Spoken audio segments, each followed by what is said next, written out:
Porque quando meu pai perdeu o emprego, ele perdeu no plano Sarney, que indexou todas as aposentadorias em um salário mínimo. Mas o salário mínimo daquela época era o equivalente a uns R$700 hoje. Era muito baixo. E, após o plano Sarney, veio o plano Collor, ao qual ele congelou todas as aplicações. E aí, o dinheiro da rescisão do meu pai, que era tudo que ele tinha, o Collor travou. Então meu pai não tinha nem dinheiro guardado e não tinha uma aposentadoria capaz de sustentar a família. O que aconteceu? Ele virou uma pessoa inválida na cama, minha mãe foi trabalhar em faxina e os meus tios, meus parentes, entregando cesta básica pra gente ajudar, para nos ajudar. Esse foi o panorama que eu cresci aos 12 anos de idade.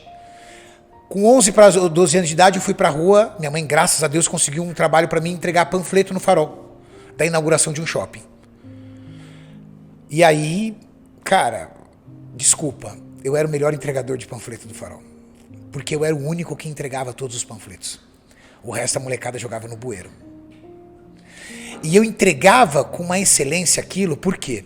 Porque eu não podia perder aquele trabalho. Porque se eu perdesse aquele trabalho, eu sabia que eu ia ver minha mãe de joelho, no rádio, na oração do meio-dia do Paulo Barbosa, chorando para as coisas melhorarem. E eu não queria ver minha mãe chorando.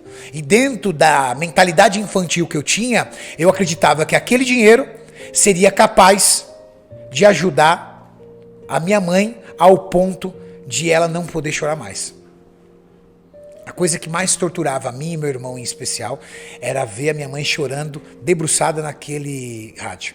Eu nem sei se o Paulo Barbosa ainda é vivo, mas rapaz, eu tinha um pânico quando chegava próximo ao meio-dia, porque eu sabia que eu ia ver minha mãe dobrada de joelho chorando, pedindo para as coisas melhorarem. Eu era o melhor entregador de panfleto.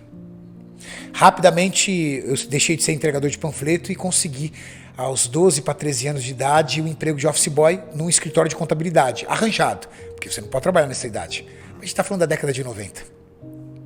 14 anos de idade eu tirei carteira de trabalho. Só que aos 14 anos de idade eu também consegui passar num curso técnico. Eu saí do primeiro grau e fui aprovado num curso técnico. Fui o melhor aluno no primeiro grau. Minha mãe deve ter ainda o troféuzinho dela. Minha mãe falecida esse ano, mas minha mãe deve ter guardado ainda na casa dela o troféuzinho que eu tinha de melhor aluno do primeiro grau. Isso me rendeu passar num curso técnico em Química. Com 14 anos eu entrei no curso técnico em Química. Com os mesmos 14 anos de idade, eu fui pra rua. Eu varri o centro da cidade, nas agências de emprego, tentando uma vaga para estagiar em Química, em técnica em Química, mas eu tinha acabado de começar o curso. Não dava para fazer estágio ainda. Mas eu consegui uma vaga de auxiliar de laboratório. Lavar vidraria no laboratório. Lavando vidraria no laboratório, eu rendo aí meus créditos a um rapaz chamado Pedrinho, o chefe do laboratório. Esse cara foi um salvador da minha vida. Porque ele chegou e falou assim: garoto, você tem muita vontade. Eu vou ensinar você muitas coisas da área química. E o cara que lavava vidro começou a fazer análise dentro de bancada de laboratório. Ele me ensinou muita coisa. Muita. O que ele me ensinou me permitiu que aos 15 anos de idade eu entrasse numa multinacional cosmética. E ali eu fui desenvolvendo meu trabalho até os meus 18 para 19 anos de idade, quando nessa multinacional o meu diretor conseguiu emprego numa outra multinacional, que era um laboratório de controle de qualidade, e me levou junto. E aí eu fui para esse laboratório,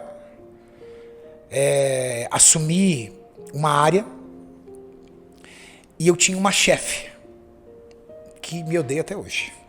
Porque eu comecei a trabalhar juntamente com ela e eu tomei conta do setor dela, todo. Tudo que tinha ali de aprendizado e de parte técnica, eu fui puxando. E o que aconteceu para ela? Ela entrou numa zona de conforto. E aí ela empurrou tudo para mim, eu entregava tudo, só assinava. Ela só assinava. Só assinava, só assinava, só assinava. E aí? E aí um dia ela saiu de férias. E ali a turma... Quando ela saiu de férias, aí o meu diretor percebeu que os 30 dias de férias ela não fez falta nenhuma. Aí eu dei conta dos 30 dias. E aí quando ela retornou, voltou pro posto dela, continuou trabalhando. E aí ela continuou executando as atividades dela e E aí eu subi no meu chefe e falei pro meu chefe, olha, preciso ir embora. Ele falou, por quê? Eu falei, sim, porque sou eu que faço tudo aqui. Só que eu não tenho reconhecimento. Aí ele falou assim, não vai embora. Tenha paciência. Só falou isso pra mim. Passado mais ou menos uns 3 meses, ele demitiu ela e me colocou no lugar. E aí eu entrei para a história dessa multinacional como líder de área, porque aí me tornei o responsável técnico, o líder de área mais jovem da história dessa empresa. E aí ele pediu para mim a única exigência, coloca um cavanhaque no rosto, senão as pessoas não vão te respeitar. Você é muito moleque. E eu coordenava biólogos, engenheiros, químicos, biomédicos, sem ainda ter formação universitária. Mas eu entendia muito já da área química. Muito para pouca idade. Continuei desenvolvendo, continuei fazendo meu trabalho, continuei estudando. E assumi várias áreas de lá. Os anos foram se passando e eu fui desenvolvendo dentro da empresa e assumi o cargo de químico responsável da empresa inteira. Fiquei abaixo somente do meu diretor. Meu diretor era militar, ex-militar. Severo, Joel. Bravo. Muito severo. Um dia surgiu um belo de um curso para ser feito no Rio de Janeiro. Eu sempre falo isso nos podcasts, porque é um divisor de águas na minha vida. Ali a minha vida mudou, Joel. Graças a esse curso. Surgiu um curso e eu era o primeiro a chegar e o último a sair da empresa. E era o cara que dominava todos os processos. O que todo mundo na empresa concluiu? Quem ia fazer o curso? Eu. Até eu acreditava que eu ia fazer. Eis que o meu diretor selecionou uma das minhas assistentes.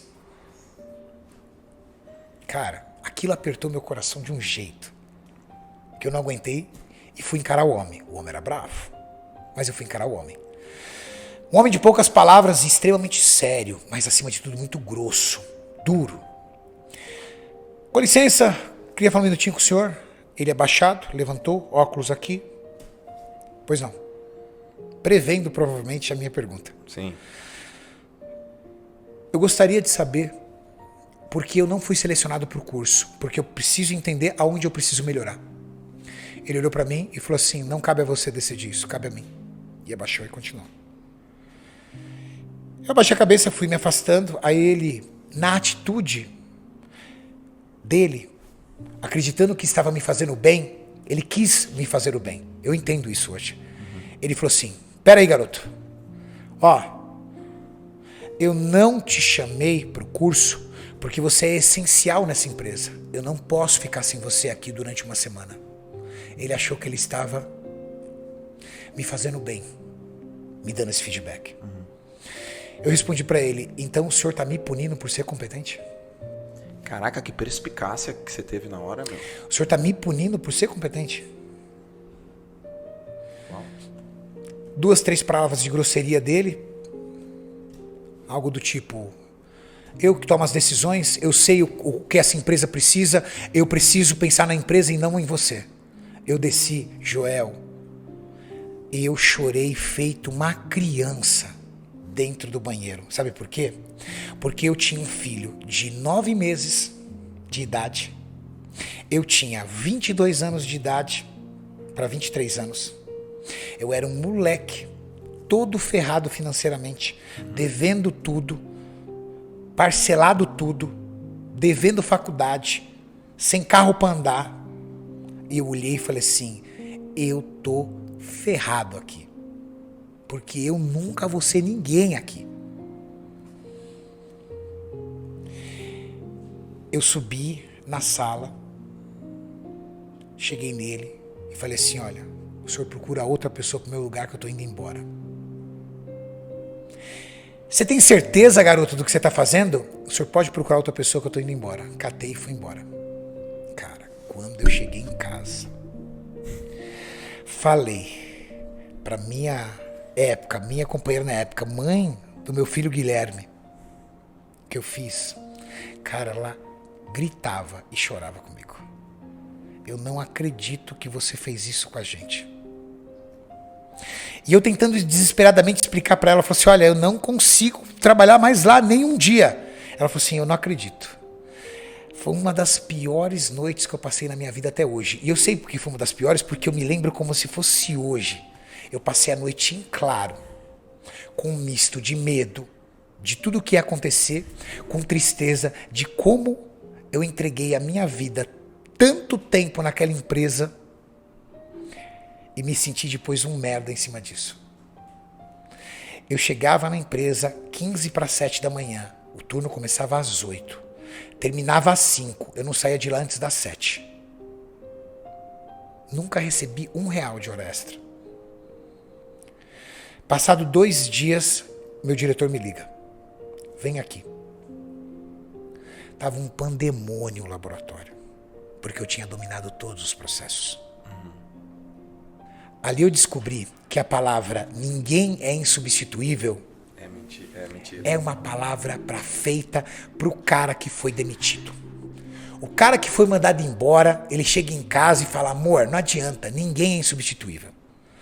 O cara tava desesperado, só que ele não queria me dizer. Porque dentro de toda a altivez e a arrogância dele, ele não podia transparecer isso. Mas ele me fez uma proposta. Ele me disse, fica aqui, treina alguém pro seu lugar e eu pago suas verbas rescisórias. Eu tinha pedido demissão. Eu teria direito só a férias e 13º. Ele me mandando embora, eu teria aviso prévio, eu teria fundo de garantia, eu tinha 25% sobre o fundo de garantia, que é a multa. Eu falei, tudo bem. 30 dias, eu falei pra ele. Passou 20 dias, ele não tinha arrumado ninguém. Eu subi na sala e falei, o senhor arruma alguém. Daqui 30 dias eu vou embora. Daqui 10 dias eu vou embora. Enfim, ele arrumou alguém, treinei, peguei minhas coisas e fui embora. R$4.500 de rescisão. R$4.500 que eu empurrei tudo numa loja de suplemento. Mas essa loja de suplemento me fez sócio de uma indústria farmacêutica 10 anos depois.